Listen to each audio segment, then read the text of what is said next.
Hello and welcome to Dungeons and Drama Nerds. My name's Nick Orvis, and today I am joined by the Ghosts with the Mosts, our cast of Our Haunt.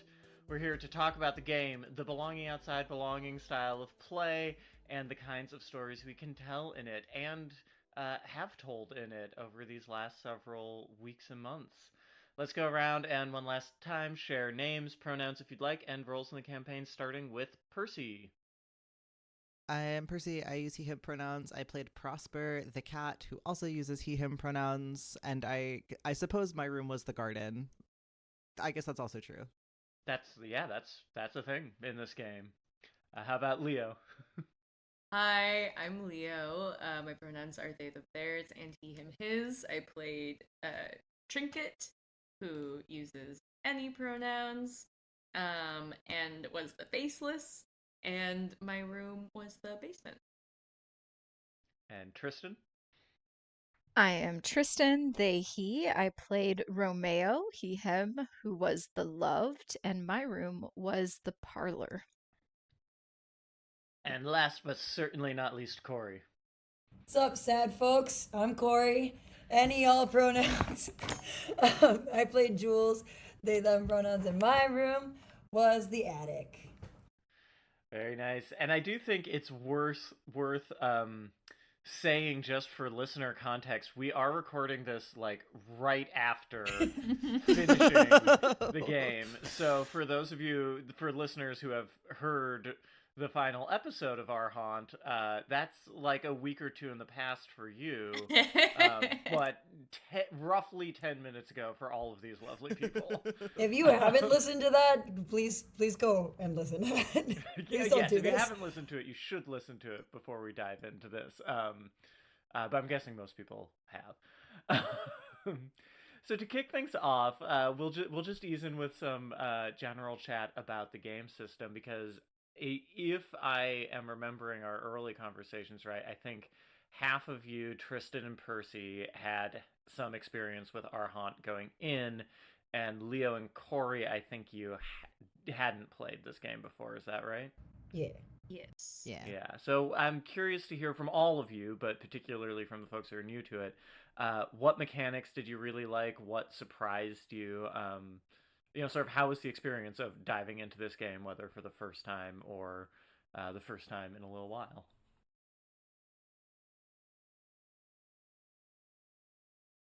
Or do we just want to talk about feelings for a while first? Because we're not okay.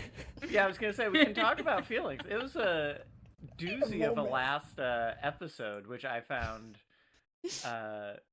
really compelling to listen to. I was listening in while y'all recorded it, but also it was striking to me how not that the previous episodes hadn't been emotional, because there were many emotional moments, but you guys kind of pulled out all the stops.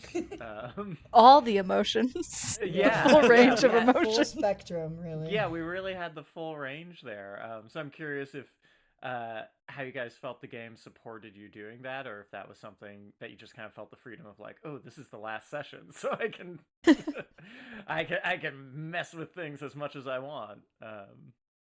Yeah, I'm just curious.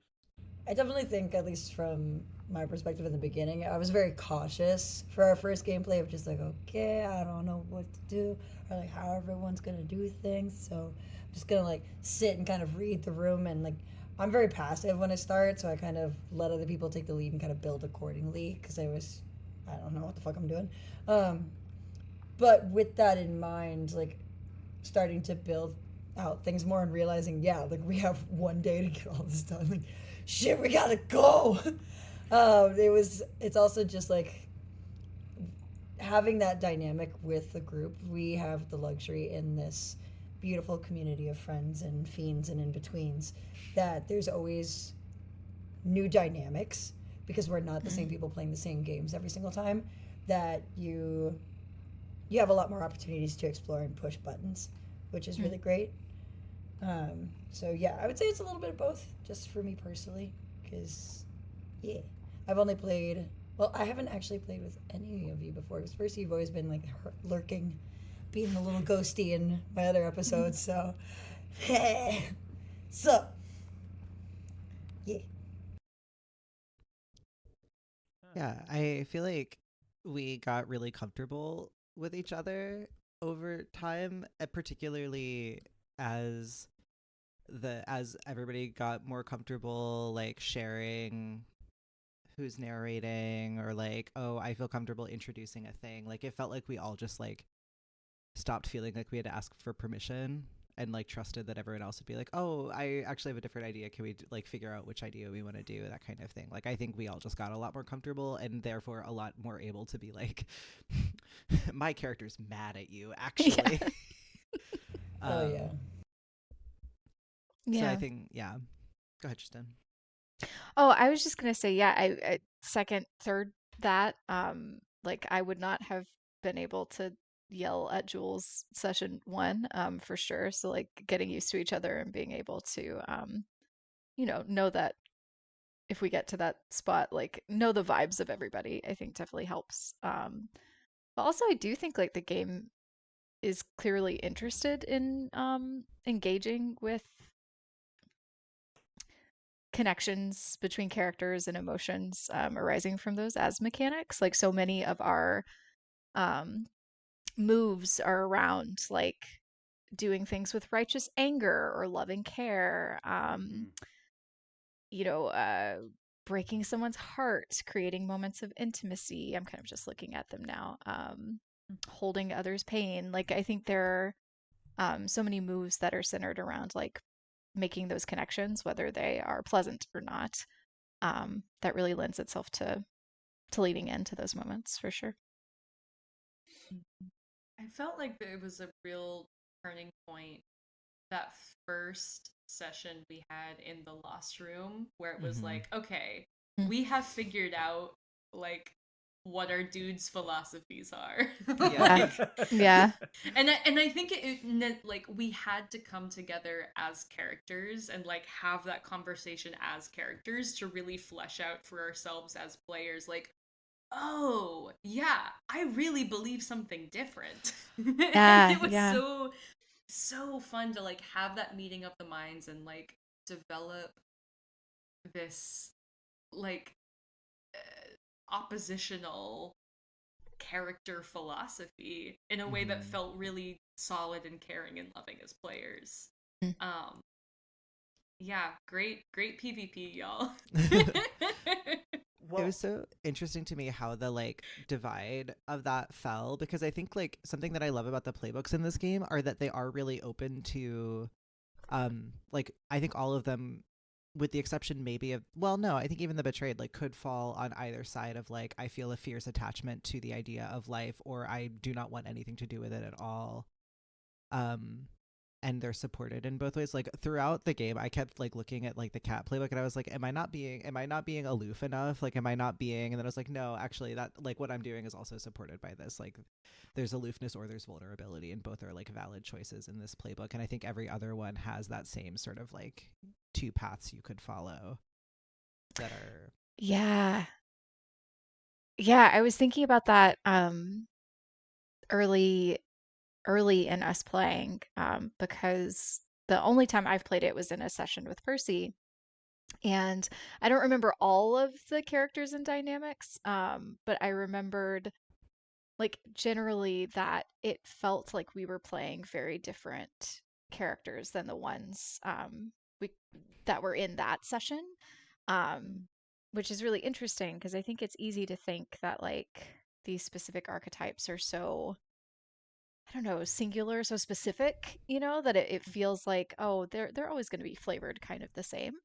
But there's like so much, yeah, breadth of like ways you can kind of go, so many different moves and ways that they lean, that there's a lot of room for doing things differently, which is really cool. to circle us to Nick's original question that we did not answer. I actually Sorry. something that, because the first time Tristan and I played this game, I had a really hard time feeling a sense of longevity in it, almost, because I was like, for some reason I had it in my mind that it had to just be different sets, different combinations of the 4-player characters. And I was like, well, there's only so many sort of fraught emotional scenes you can have between different combinations of 4 characters before it feels repetitive or it's sort of like. But our game, the mechanic that I think actually unlocked it for me was all of our side characters and how invested we became in their stories and their relationships and how those sort of like informed what the ghosts were doing or mirrored what the ghosts were feeling or like how those interactions grew. So that was like a thing that surprised me a lot in gameplay, was like, oh, side characters are what actually makes this game work, I think. I think it's interesting because then those became kind of the crux of our conflict in that first Lost Room scene, which is really cool. Yeah. I was curious to ask because I agree listening to it. I haven't played the game. I only read the rule book, and when we set out to do this, I had sort of imagined something similar to what sounds like your first game was, Tristan and Percy, where I was like, okay, this is primarily about the 4 ghosts, and there will sometimes be these sort of like, minor supporting characters, but the supporting characters really took on a life of their own. And I was curious. This is a GM-less game. There's no game master. There's just players, and you all did a really incredible job of kind of handing off control of not only the different characters, but also the rooms, which are characters as well. So I was curious how that felt, because it's unusual in tabletop games outside of this, belonging outside belonging movement, I think. How did it feel to be sort of like, okay, I'm playing this character and a bunch of other characters, sometimes consistently, sometimes not, and also the environment. And I can't like zero in on my person. One of the elements that I really loved was that like we each had our ghost character that like we always played our own ghost character, but then getting to see somebody else develop a character that you've played, or like getting to develop a character somebody else introduced, was really, really fun. And it became like almost an exquisite corpse of like character making, because then it's like, okay, now somebody else is going to add a piece of this puzzle, and then somebody else is going to add a piece of this puzzle. That felt really, really satisfying. And I think those moments where we did a similar thing with the rooms, where we were like, we're all just gonna run this room, or like we're gonna split up this room. Yeah, it was nice to have that sense of collaboration and to have our anchor pieces that were like just ours to develop. Mm. Yeah, it's so I played quite a few like GM-less games just for fun. But I think there's something important in them, is that sense of like having something that does belong to you and that you do kind of have control over, that Leo was talking about, but then also having those things that are like owned kind of communally by the whole group. And I think this game does a good job of like laying out what those things are pretty clearly, so that you kind of go in knowing like, we're all going to have these player characters or these NPCs, and maybe, I guess they're technically not NPCs, whatever, all these non-ghost characters, and maybe I stick with one, or maybe it gets passed off to someone else, or whatever. I feel like there's a lot of flexibility around it. I do think it's interesting, even having played a lot of these, I always think there is a bit of a, I don't know if power vacuum is the right phrase. In initial, like in getting started, I feel like, unless there's like just a set person who's like really the facilitator and really running it kind of like a GM, even if there's not a GM. I feel like there's always an aspect of kind of feeling each other out and feeling out like those boundaries, and even what Percy was saying, like getting more comfortable speaking, and not feeling like we had to ask permission. I think that's you that said that. Am I right? Cool. Yeah. And so I think, yeah, I don't know. I'm just kind of talking off the top of my head. Yeah, I mean, I felt some like I think we all sort of knew and didn't say that I was sort of de facto facilitating, at least until we all felt cool sort of sharing the load of it. But like even I don't know, the thing that I really like about the GM-less nature of this the most is just the like the openness that I think the game encourages us to have, and also that we sort of developed as an ensemble of players to just be really writer's roomy about it, to just sort of be like, oh, I have a pitch for this, or I have an idea for this, or like, I don't know, what do you guys think should be the consequence for this, or whatever. Or like, I think just the ability to pause and freely and sort of openly discuss actually gave me a lot of freedom to be really in it emotionally when we were doing scenes, because I was like, oh, I feel like I can really trust that, like, if we hit a stumbling block and I don't know what to say, we could actually just stop and wait and figure it out, and then that won't take away from it, you know?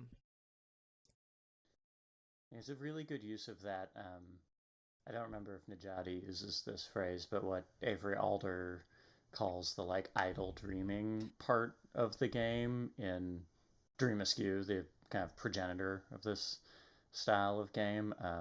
Yeah, you all found a really lovely way to sort of slip in and out of that uh, writer's room or like free flowing creative space while playing the game.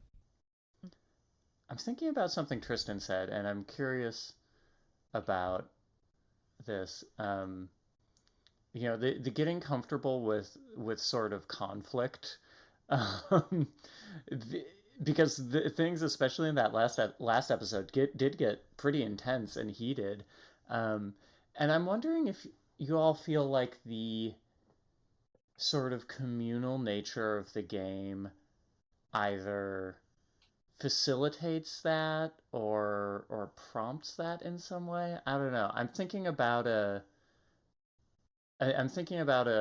blog post from a guy named Sam Sorensen that Percy shared a while ago that was like a taxonomy of Powered by the Apocalypse games, and Sorensen sorts them into different groups, one of which is like communal versus cooperative.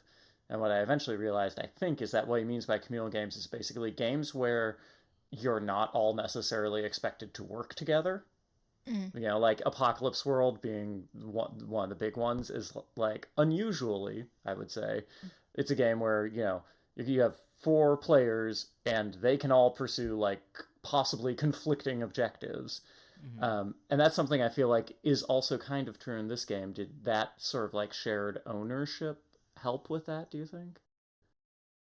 I think with this game in particular, compared to like a lot of the other games where you played, where you're really just focusing on building out your character in terms of stats and physical traits and like some personality traits, the majority of our building had introspective questions and then also just like reactive questions.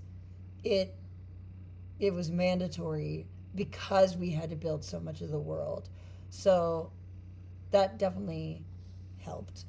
It was a nice, refreshing change. But yeah, just like the way that day one is built out has such an impact. But also, like, we broke those rules so many times. It was like, it was fun. But that happens. Yeah. I felt a really interesting, I don't know what the right word is. So there's like the conflict that our characters engage with one another, but as rooms, we're making conflict for other characters. And it feels different, right? There are so many Right. moments where, like, oh, because I know this character's objectives and values, I can give them a really good conflict in this room. And that I was usually feeling like, this is gonna be a really good story. But then when I was introducing conflict as a character, I, as a player, felt a different kind of nervousness. Not because I was like worried about any of my fellow players, but because it felt a little bit more like, am I playing the game right if I'm, doing this kind of thing? And I'm just noticing, like, oh yeah, those feel different, even though they're both accomplishing the same thing of like introducing narrative conflict, just as using different mechanics. I noticed that my like quality of attention while we were playing this game was very different from playing other games because I think of the sort of collaborative nature of it. Like I find it, and I don't mean this in a bad way, but like this game is exhausting to play because you are so on, Yeah. and like all of the triggers to get tokens are so open to interpretation that you're thinking about like, am I hitting this lure? Like, does this quite count as like reaching out and showing how much you care? Like, can I like justify that? Am I hitting, is this room move like a good thing to introduce? Oh, what is the narration? Like, does the room need to do something? Is it my job to do something about the lull that we're hitting? Like, you're just so,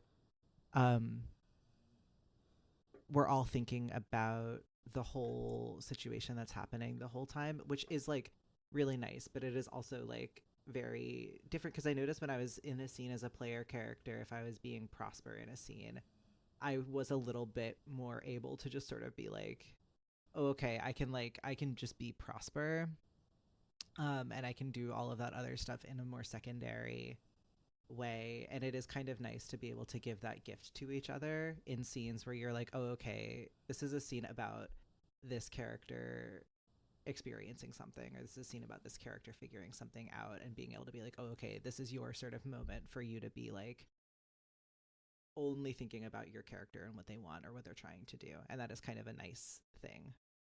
But yes, also mechanically, like the sort of communal nature of the game when you're playing as all of these other elements is like so much to hold because you're accounting for so many things. And you're also like, I feel like so present in scenes that you have nothing to do with because Yeah. because so much of the drama of it is built on like what's happening in the house. You want to know what's happening in in the other scenes, and um yeah, I don't know. I think it's sometimes easy for me in like a D&D style game, especially online, where there's like an extended scene happening and I am in no way, shape, or form involved, to just kind of start to like glaze out. And that was just not possible here, because of, yeah, that needing to be invested in all the things. Also, you don't have a GM to be like, roll this now. So like what you were saying, Percy, absolutely. It's like you're not just holding like what's happening narratively or what your character is trying to do. You're like holding your character or your room or your, you know, uh, side character and trying to achieve tokens and figure out how you can do that and trying Well, to and that's the support a thing too, narrative. is that the tokens are all triggered by things like you have to be paying attention to like you have to be proactively looking for opportunities to get tokens Yeah. because only doing vulnerable moves or neutral moves would be an incredibly boring way to play this game. Even though I think there's like only a handful of times that one of us did a strong move, actually. Yeah, because well, I actually think the vulnerable moves are the most interesting moves. Or maybe are a counterpart to the strong moves because I think vulnerable moves kind of they are revealing in very invulnerable ways. I felt a weird relation to them, but that's also because I chose the playbook that is about vulnerability. Like I chose the playbook that is like, be vulnerable. I found that I struggled sometimes with the consequences, with the like doing anything with great consequence, because usually I would be like, ooh, that's such a good consequence narratively, I love that, but like I didn't actually feel a consequence as a player. Yeah. Because I was just like, yeah, that sounds so cool. And so there were times where I was like, am I using the consequence thing wrong if I'm just thinking about what feels like a consequence for the character but doesn't actually impact my gameplay? Does that make sense? Yeah, I think that's a hard thing to unlearn when you play systems like this, though, because it just like is not a system that actually cares about adherence to the rules, really. Like it, at least I don't think so. Like I think there are a number of times where we were playing and we were like, oh, this is like I think not really in the spirit of, like this is not really what the designer intended. Like us like just kind of deciding we were going to use the other 2 rooms available. Because why not? They were cool rooms. Because truly, why not? But I also think that like Nedjadi would be like, yeah, go for it. Like, Yeah. like it made your experience better. So why wouldn't you? And I think similarly, I was having trouble in learning that too. Of like, because I'm so used to D&D where like failure is so black and white, and here like it's all just story positioning, and it's actually okay for consequence to be like fun and interesting. And also, our characters couldn't die. That helps. Right? Like, they Yeah. can't die, they can't leave. Like, They- what are they what can't are remember the anything. actual stakes? Yeah. Yeah, Well- that is true. Actually, I hadn't thought about you are taking away 2 of the biggest possible stakes. Well, that does kind of dovetail into one of the questions I wanted to ask, which is, I feel like, many tabletop games really push the idea of a character's goal to like make plot happen, such as leave the place or do something or die trying or whatever. I'm just curious, did you all feel that sort of push with our haunt? And if so, how did that like manifest? Because I feel like these games often are less action oriented. I feel like not Yeah, until I felt- Orphan's Yule did I feel like I had a sense of what Orphan's Yule being our first scene in the Lost Room. I feel like I didn't have a sense of what Prosper, because like the playbook gives you what I yearn for, but that didn't feel active to me until Yeah. this session that we recorded today. Hmm. Actually. So yeah, I don't know. I think it wasn't, I didn't feel a sense of like having a goal at all until that first Lost Room conversation where we all sort of figured out like, oh, what side are we on? I think I had an inverse relationship where what I yearned for, I came out the gate and was like, great, this is like what I'm orienting my character around. Which for Trinket the Faceless, it was to make more like me. And so I was like, great, I am like evangelizing apathy. Like trying to get everybody else to like also want to move on from this plane and like also like not feel, but I'm surrounded by these like super emotional characters.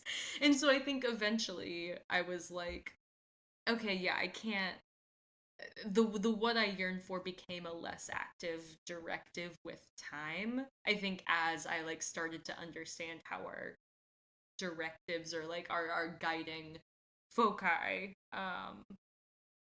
interacted with one another.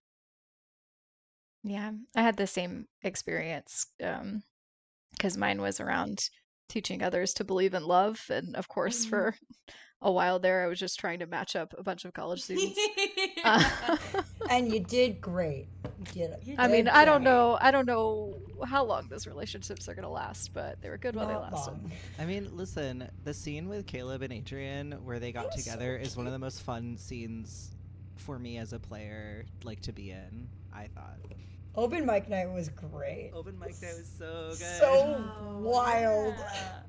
Way back when. Orphan's Yule was, I think Percy already said this, but Orphan's Yule definitely was a turning point, like I detected in the as a listener, as well as I think for you all. Yeah.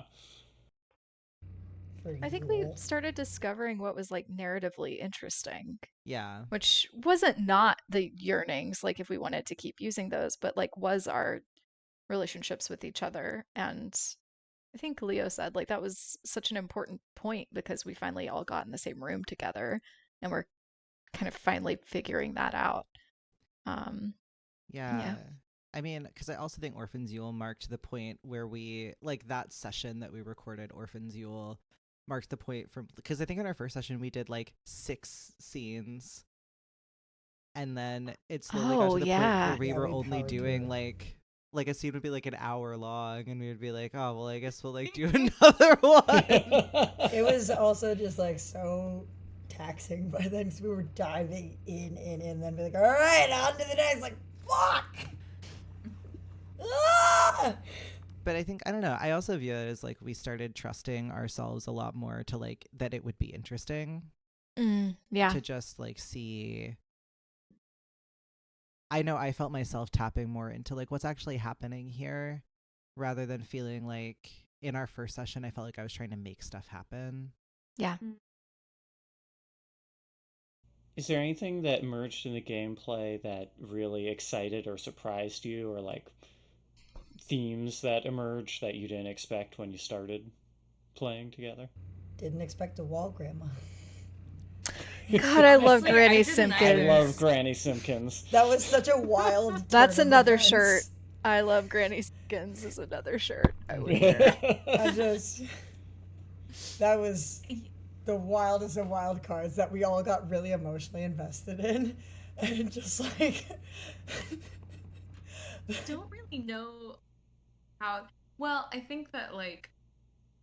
So I grew up obsessed with ghosts. When I was a child, I would actively tell people that my dream job was going to haunted houses and renovating them so that they looked like how they did when the ghosts were alive, so that the ghosts felt more at home. That's so Like, Wow, cool. this is like your perfect game then. I know. That's As soon my as y'all were like, we're playing a ghost game, I was like, listen.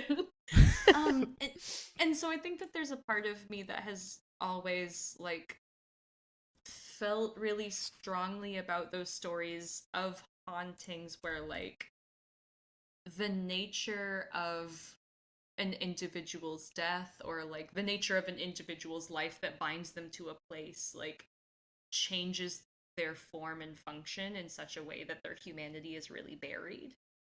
And it was such a lovely thing to like first create this absolute monster, right? This like scary mold lady counting strands of hair, and then think like what might be some humanity buried in that, and like why might she be trapped in this place with this monotonous task. And I don't know how it became Granny Simpkins, but yeah, I love Granny Simpkins too. I do think I love Granny Simpkins shirt should be in the offing, as well as a "You're my number one baby." Number one baby, So I need Sure. that. I mean, So that- good. I Todd feel needs like to draft it. in general, my favorite moments that emerged were those moments of like love and conflict between the college students, and like who at least like Prosper and Romeo I think had an investment in them, and Jules in like their own kind of sad way. But those were like things that surprised me, where I was like, oh, like these side characters are actually incredibly important to giving us stuff to respond to, and it's actually really fun to be them. I like that you and I are doing the same thing right now, Tristan. I know. I'm so surprised at how many things are in here that actually came up. Yeah, I mean, let's see. For the listeners, we're going through our character keeper, like our yeses, things that we wanted to explore. Acting on the creative impulse after death. Exploring fighting back against being cast out of our haunt. My God, like selfishly, that like Prosper finding cat heaven and realizing that he was in fact not a cat hurt my feelings. I was like, Sad. oh. Well, no, and Leo, when you wrote the mom cat with the two Oh, kittens, I was yeah. like, oh no. That whole day was so rough. I had to hold carbs for like an hour after that and just like, baby. But we didn't have any. Well, I guess we also explored fighting back against being cast out of our haunt in this very last New Year's Eve.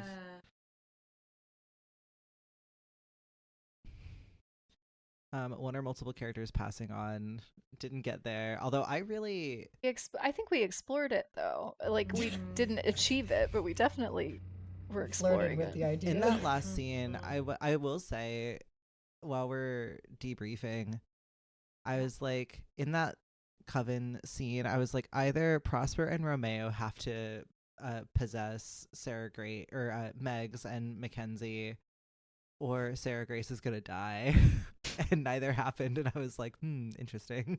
I was real close, but I was like, she didn't do anything.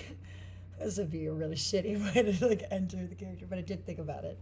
To be fully honest, like halfway through all of that, I was like, I guess we're killing college kids in this scene. I guess I have to accept that this might happen. Yeah, All I think right. that there was a point where like me as a player was like, I don't know if that's the story I'm trying to tell. No, I think we all felt the vibe of like, that's not what we're going to do. Nope. And ultimately Agreed. Trinket and Jules will be disappointed. I really loved though. I really loved the setup of that, like the drama of that, like the tension and fear around it, like the idea of needing to be thoughtful about what you do and the consequences that may come from it. I thought that was really interesting, and honestly, I loved seeing this kind of really frightening aspect of Trinket of like, I want this thing so badly, that like whatever, everybody dies. Like that kind of vibe was like, yeah, really interesting to me. And I think like in that moment, thinking in Trinket's brain, it was like, well, if this person goes with me, that means that like their spirit won't linger wherever they die. Like they won't have to face this fate for their inevitable death. So like I'm kind of doing them a favor. Yeah. This is awakened a question I have, which is who out of our side characters, when they die, become ghosts in our haunt? I think Caleb definitely is gonna haunt our haunt. Oh yeah. Poor guy. Mackenzie, I think would love to be a ghost. Oh yeah, Mackenzie would love to be a ghost. I think what's the old man's name? Elliot. Yeah, Elliot, I think can hang down in the basement and just like chill and hang with the cat and have a good time. Granny can hang. I feel like there's a lovely thing of like maybe Elliot stays around until he realizes that Prosper is actually a ghost, and then is like, oh, this cat's okay. I could go on. What a scene that would be, actually. To see, y'all good to stay here till 10:30? You want to do another hour? God, no. I'm not strong enough. No, same. Wait, let's see. Okay, we did interpersonal conflict between characters. Mm-hmm. Pre-passing comatose or unconscious memories. I don't remember what that means. Is it possible for the dead and living to live in harmony? Explored. Absolutely. Thoroughly. All over the place. Thoroughly explored. Laughter with No tension or questions. heightened moments. Absolutely. Got Finding that reason for covered. chaotic paranormal action. Absolutely. Party or celebration. We really did it. We did crushed We it. knew what we wanted. We didn't have to look back. I'm trying to think of other exciting moment. I really liked the scene with Romeo and Prosper where Prosper almost got sucked into the TV because it felt like Kory and I had a psychic connection. Like it Being the was TV was honestly probably my favorite thing. Wait, oh my god, Trinket TV. and the wrestler. Oh yeah. Yes. Favorite moment. Your TV was killer, Kory. The like TV 10 was out of 10, really- maybe my favorite character. That was Yeah. honestly, it was great. I also loved Leo setting the study and doing the scribes. That was so, good. I wouldn't have seen it coming. Like, yeah, I had no idea it was coming, and then when it did, it was like, oh, spooky and sad. Like I feel like I so often like used the rooms to hurt people. I feel like I was like, now that I know what makes this character sad, how can I use this room to explore that?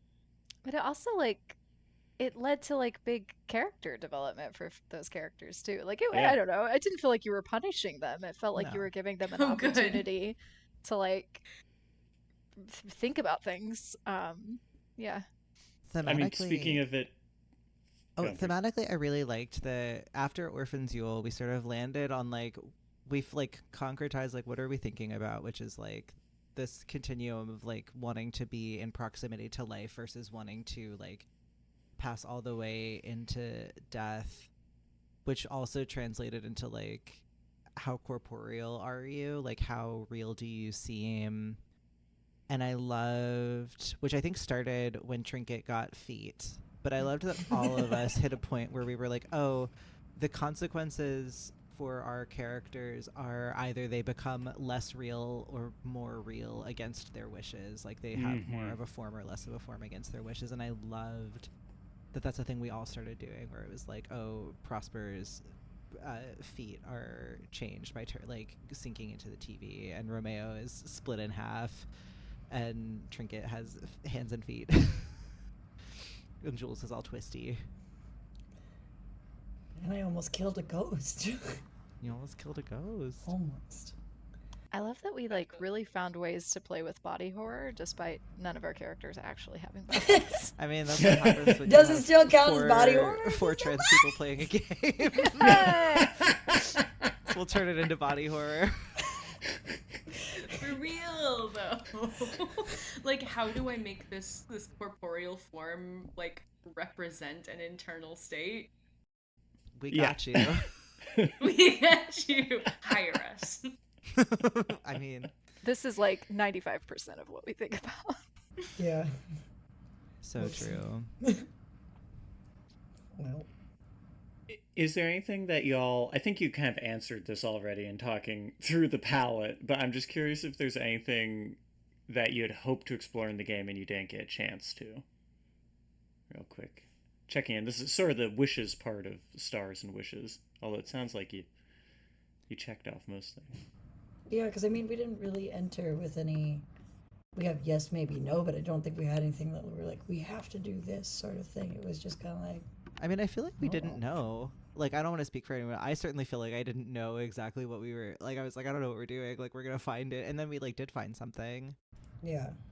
There's also so much stuff like in the playbooks that it was just like, oh Yeah. fuck, I forgot what half of this is. So you would just look and be like, okay, I'm gonna zip No, zap that's zap what I my was way gonna say, through. is there's so many aesthetic things that I feel like we could explore in more depth in these unsolvable problems that are so interesting. And these, like, 1 per session room move thingies, some of which didn't ever feel like they were thematically or tonally like a fit for what we were sort of exploring, because a lot of Yeah. these are about like incursions from creatures that are like the garden ones are tough because it's like bones are coming out of the ground. What do you do? Yeah, I don't think I once used a choose 1 per session for the parlor, now that I'm looking. I think this is kind of tied to what you were saying before, Percy, which is just like you're balancing so many different things at once. Sometimes something can fall by the wayside, and I think that's okay. Yeah. Like, I think we found Yeah. so many interesting and fun things to play with. Well, it's Anyway, also hard but with yeah. it's hard when that so many of these revolve around secrets, because that's like a thing that I never just sort of organically have for a character per se. And especially it's hard for this game where your character doesn't have any memories, so Right. you have to sort of be like, where do I draw the line in terms of like, Yeah. what are they pulling from in order to have things like secrets and shame and desires and things like that. Right. What a big question. Are we our memories? I think another thing I struggled with, because I'm so like literal brained, is like some of these prompts are so poetic in a way Yeah. that I love to read, but then I'm asked the question and I'm like, I don't know how time fragments within me. That's so true. I don't know that.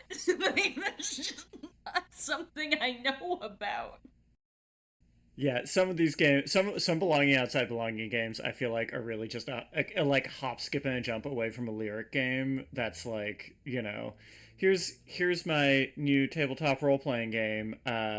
Experience joy with a friend. And like that's the injunction. You know what I mean? Or like weep while looking at the sun is Well, I feel like that's the game. I feel like that's why these create new memories prompts are so funny, because they're so literal and specific. Right? I'm so sad that we never raced the possum. You all know how I feel about possums, so I too am sad that we could not race the spirit possum with a dozen legs.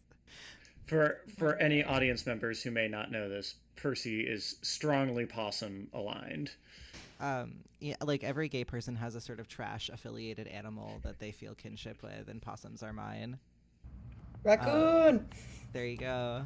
What's I don't have one. Where can Well, I find my trash affiliate? Find one or you're straight.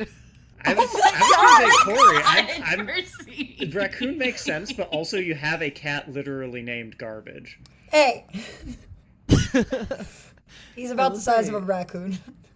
Hand in hand with the poeticness of it, though, it is also, I did find it not like stressful in like a bad way, but like there are all these characters, and the handbook is like, oh, you decide who the Dread Sword Queen is, or like you decide what the Memory Eater is, and there are times where I was like, I can't do all that. Yeah. I could use some direction.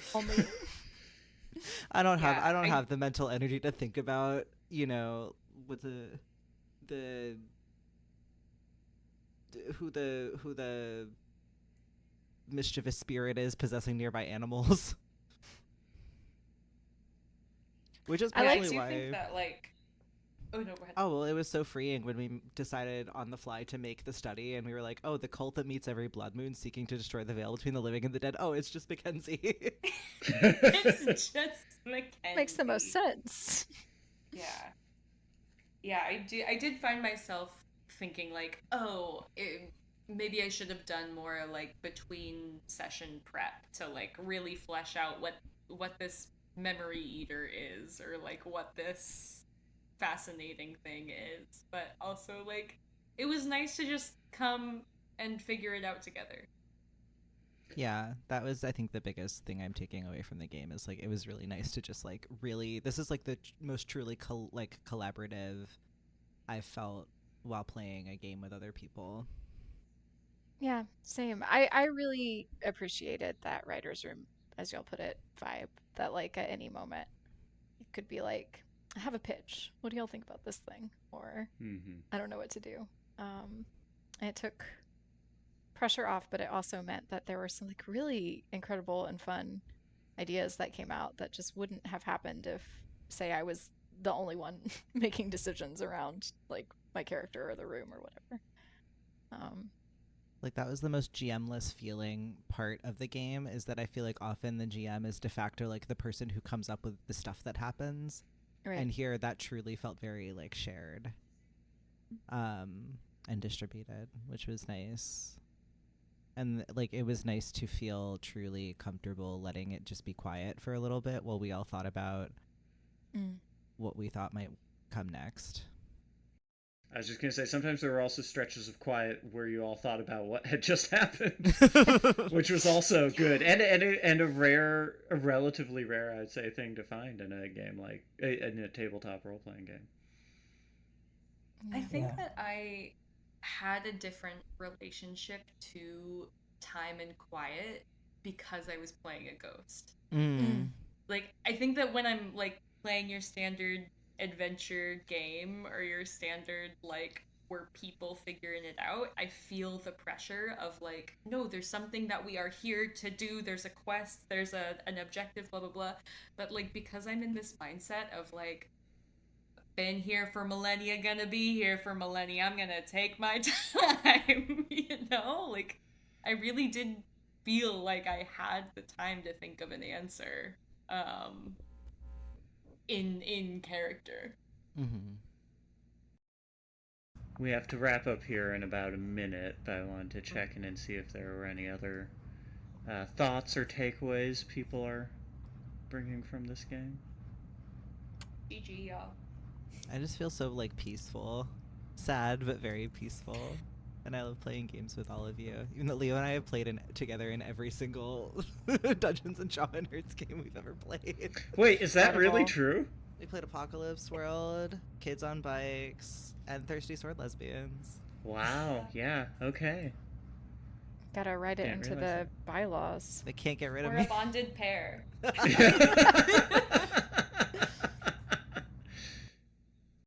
Well, thank you all for joining me for this debrief, and thank you also for a really lovely and moving game of Arhant. I'm really glad that we decided to feature it on the podcast, and I'm really grateful to have all of you bring your wonderful creativity and generosity to it. And thanks everyone for joining us, all those of you at home with your own ghosts. In your walls, haunting your haunt. Don't use your blood when you open a portal at the changing of the millennium. That is really the next time you have a millennium portal. That's the takeaway here. Is don't Everything use blood else? in it.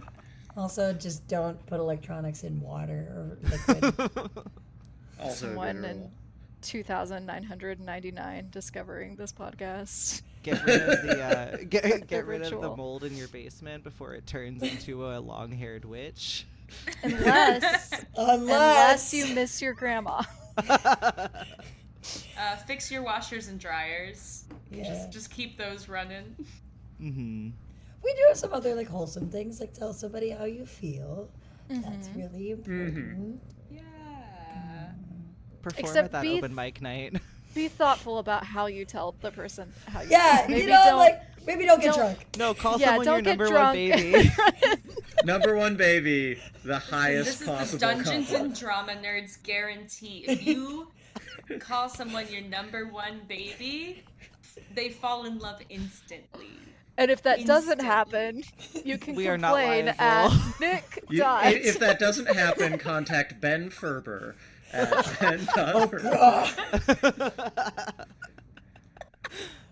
I would love to hear Ben answer a call.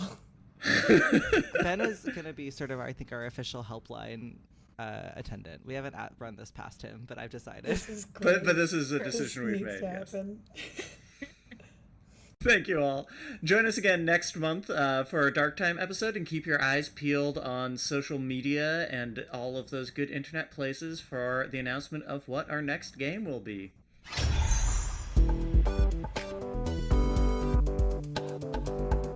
Dungeons and Drama Nerds is produced by Percival, Hornak, and Nicholas Orvis, and this episode was mixed and edited by Percival, Hornak. Our core ensemble are Todd Backus, Jovane Caamano, Anthony Sertel Dean, Christopher Diercksen, Ben Ferber, Kory Flores, Mieko Gavia, Tess Huth, Romana Isabella, John Johnson, CJ Linton, C. Meaks Meaker, Leo Mock, Phan, and Tristan B. Willis. Our game of Nedjadi's Arhant features Percival Hornak as Prosper, Kory Flores as Jules, Leo Mock as Trinket, and Tristan B. Willis as Romeo. If you'd like to help us continue exploring the intersections of theater and tabletop role-playing games, consider leaving us a review on your podcast app of choice, or supporting us and getting access to our patron-only bonus content at patreon.com/dungeonsanddramanerds. You can find our social media and website links, including our cast bios, at the linktree in our show notes. And be sure to tune in soon for another episode of Dungeons and Drama Nerds.